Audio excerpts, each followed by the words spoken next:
The Detroit Pistons were searching for someone to resurrect their franchise this offseason, and they've turned to veteran NBA head coach Stan Van Gundy to get the job done.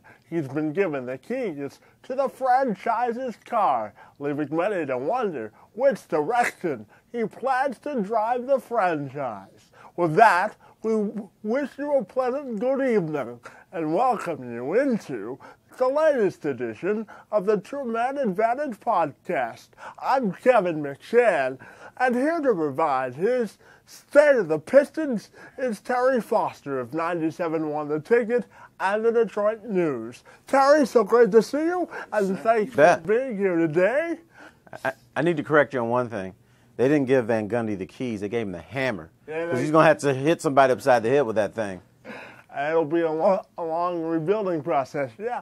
So, Terry, there's been a lot of upheaval and change with the Pistons this offseason in terms of the structure of their overall organization and their roster. So I'm just wondering your initial thoughts on the state of the team. Well, here's the state of the team. I actually like the fact that they got Stan Van Gundy and gave him dual roles as the president and also the coach. I usually don't like that, but with this team, you need that. What has happened over the years, the Pistons players do not respect the coach. And what they do is they come in, they get a new guy, and then they go to Joe Dumars and say, this guy stinks, let's get him out of here. And Joe's like, okay, fine. But now they can't do that with Van Gundy. A, he's getting paid. B, he's got Tom Gores' ear.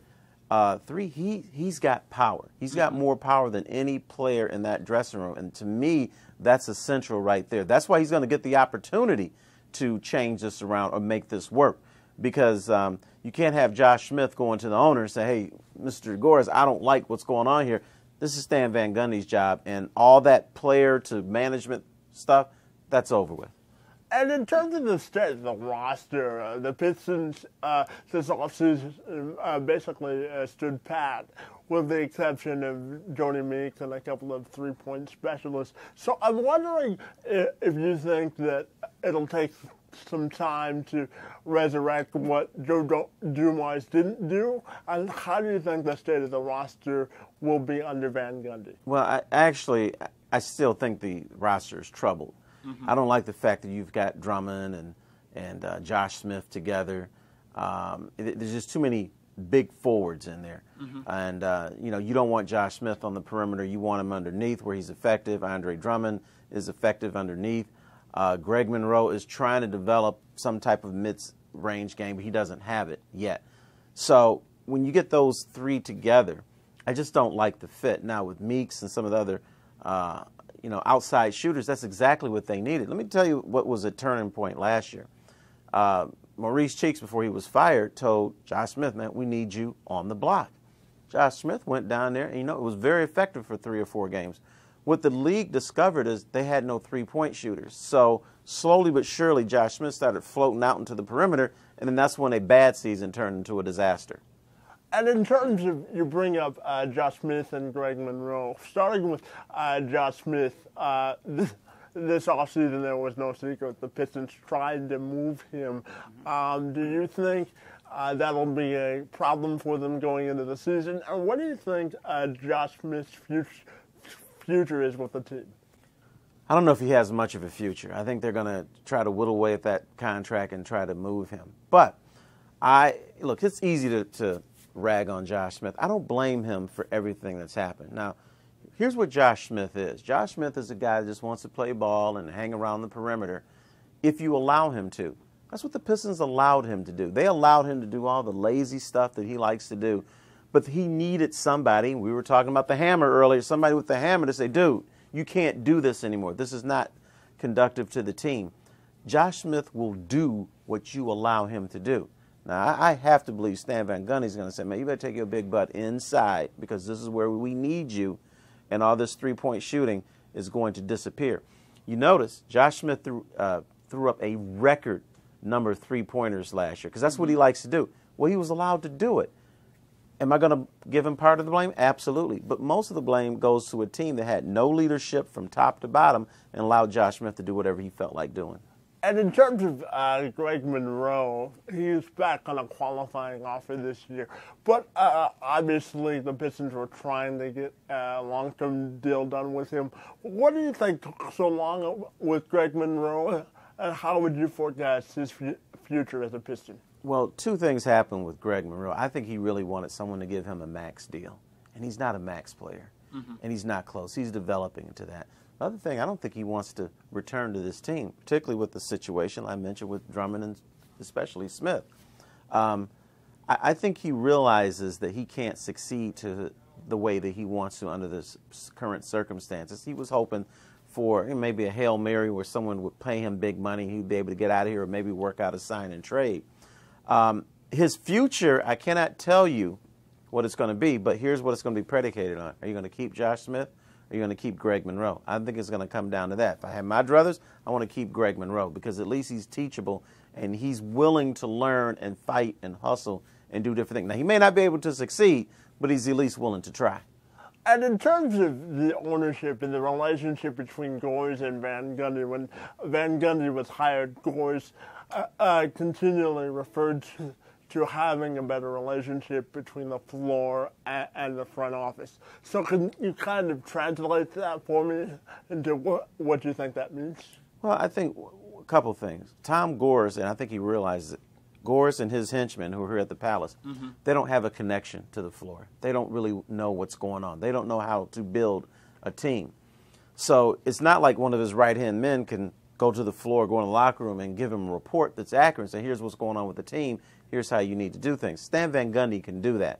So what Van Gundy is doing is he's the electricity on the floor, and that's what he's going to provide. He's also a guy that's going to talk to Tom Gores a lot, and I think Gores does respect him. If you notice, you have two high-energy men. Gores is high energy. Stan Van Gundy is a high-energy guy, so maybe they can communicate better with one another, and it's probably a good mix. And I will admit, I did not respect Tom Gores as an owner. I just thought I called him Arthur, just a happy-go-lucky guy having a good time. I do respect what he did in hiring Stan Van Gundy. And in terms of where they stack up in the division, how do you think having a big man such as Andre Drummond will help their stature within the division? And where do you think they'll stack up at the end of the year? Well, you know, they already had Andre Drummond. They already had all these guys. What they lacked to me is that chair at the end, the coach. I think Van Gundy can put them in playoff position. Now, whether he's going to put them in the playoffs, I don't know. I don't think so. And I know the East is weak and everything, but I think he's got to figure this roster out. It's not a complete roster. I think every time they try to make steps that the whole Smith, Monroe, Drummond thing is going to trip them up, even though individually they're talented players. But as a team, are they team guys? And I'm talking about where they're going to help each other and collectively. So when I look at the Pistons, I look at them as a number 10 team in the East. That, you know, they'll fight you some nights, but I just still think that propensity to quit sometimes is going to creep up and hurt them. And in terms of the glut of forwards they have, we talked about that earlier. Do you think one of the big three have to come off the bench to make that work? I absolutely think one of those big three have to come out, off the bench. But in the NBA, unfortunately, it's something you can't do. Josh Smith makes too much money. He's got a big name. Andre Drummond is on the USA team, so he's got his big, he's got a lot on the line too, so he can't come off the bench. Monroe is playing for a contract, so and you're trying to convince him to stay here in Detroit, so he can't come off the bench. So I don't know if you can make that work because everybody has too much at stake on that team, and the team is trying to make everybody happy. I just don't see it happen. Now, if Stan Van Gundy pulls that one off, man, he should be Coach of the Year. I've got one final two-parter for you. In terms of where they stack up in the NBA, how do you think LeBron's return to the conference will affect the Pistons? And just overall, where do you think they'll finish within their own division? Well, I'll tell you what, LeBron coming to the Cleveland really hurts the Pistons because now you've got another team that's clearly better than them.